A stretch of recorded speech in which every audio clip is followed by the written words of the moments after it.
Assalamualaikum. My name is NOOR HAFRINA binti HUSAIN and my metric number is 053947 and I'll be talking about the introduction of assessing listening. So first of all, we need to understand the difference between hearing and listening. Hearing means the act of perceiving sound by the ear. If you're not hearing impaired, that means hearing simply happens. Listening, however, is something that you consciously choose to do. Listening requires concentration so that your brain processes meanings from words to sentences. Observing the performance of the four skills. All language users perform the acts of writing, reading, speaking, and listening. The importance of listening is that listening is often implied as a component of speaking. Basic types of listening. As with all effective tests, designing appropriate assessment tasks in listening begin with the specification of objectives or criteria. Those objectives may be classified in terms of several types of listening performance. The four types of listening performance. The first one is intensive, which means understanding language structured elements. The second one is extensive, which means developing the gist, a global or comprehensive understanding.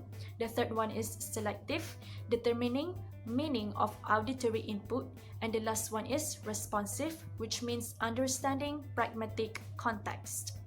Micro and macro scales of listening. Micro scales means attending to the smaller bits and chunks of language in more of bottom-up process. On the other hand, macro scales means focusing on the larger elements involved in a top-down approach. There are several factors that make listening difficult, which are clustering, redundancy, reduced forms, performance variables, colloquial language, rate of delivery, stress, rhythm, and intonation, and lastly, interaction. That's all from me. Thank you. Listening assessment can be tested using 4 different methods. The first one, called intensive listening. The focus on building basic skills such as pronunciation, grammar, and vocabulary rather than overall meaning. For instance, recognizing phonological and morphological elements such as consonants, vowels, and stress patterns. Besides, it also highlights on paraphrase recognition, which are sentence paraphrase and dialogue paraphrase. Next is responsive listening, involves listening to a small amount of a language such as a comment, question, or greeting. After listening, the student is expected to develop an appropriate short response. For example, a simple open-ended question.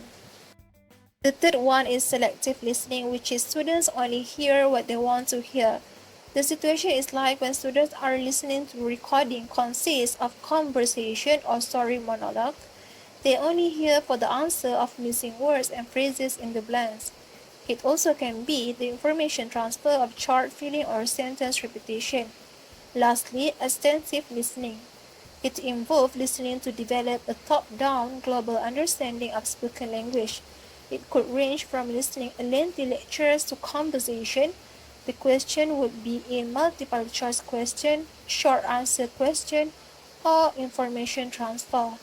Assalamualaikum warahmatullahi wabarakatuh. My name is NOOR NAZIRAH binti OTHMANI and my metric number is 053486. I will talk about the examples of question for testing listening.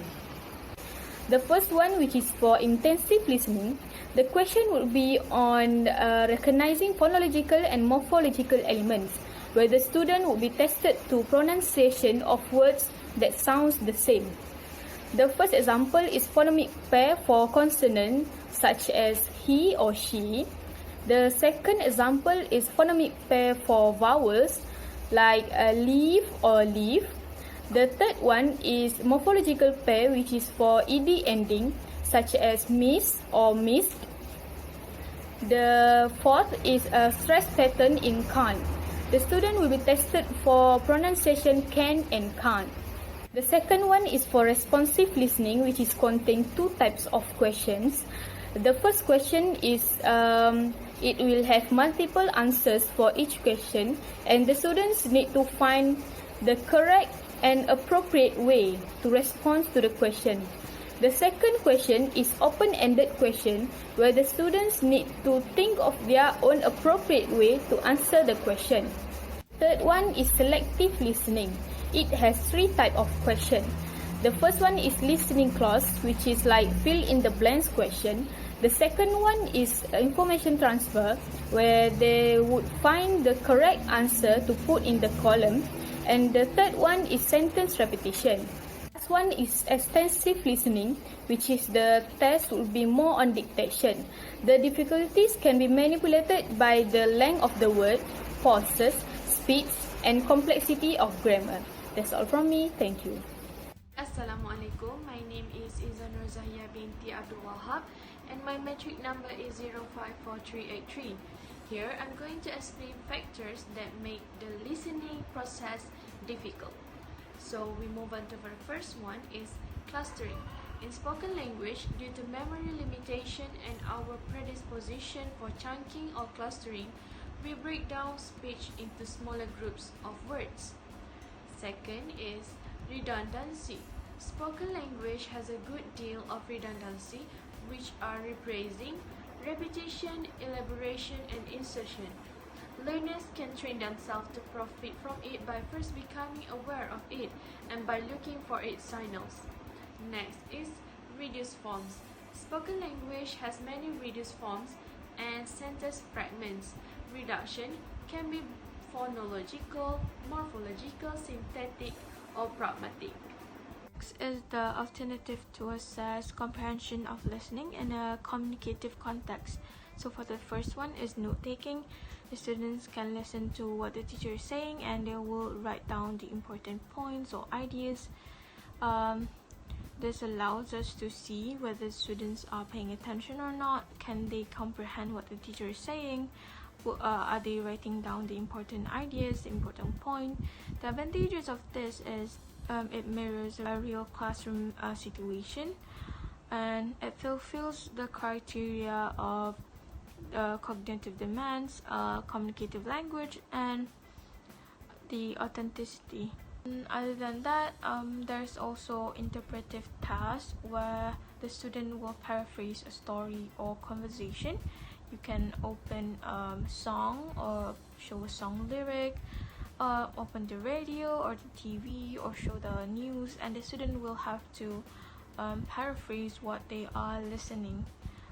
Thirdly, we can do retelling, where the students listen to a story or a news and they simply retell what they have heard through writing or orally. So this can show their full comprehension, what they actually understand, or can they understand what the speaker is trying to say. And lastly, we can also do interactive listening, which is a face-to-face conversation, where you can give the students topic to talk about and they can talk to each other. This can show whether they are listening to their friends or not. Can they understand what their friend is saying? Can they participate in the conversation? And if the person they are talking to is not as fluent, can they actually understand what the person is trying to say?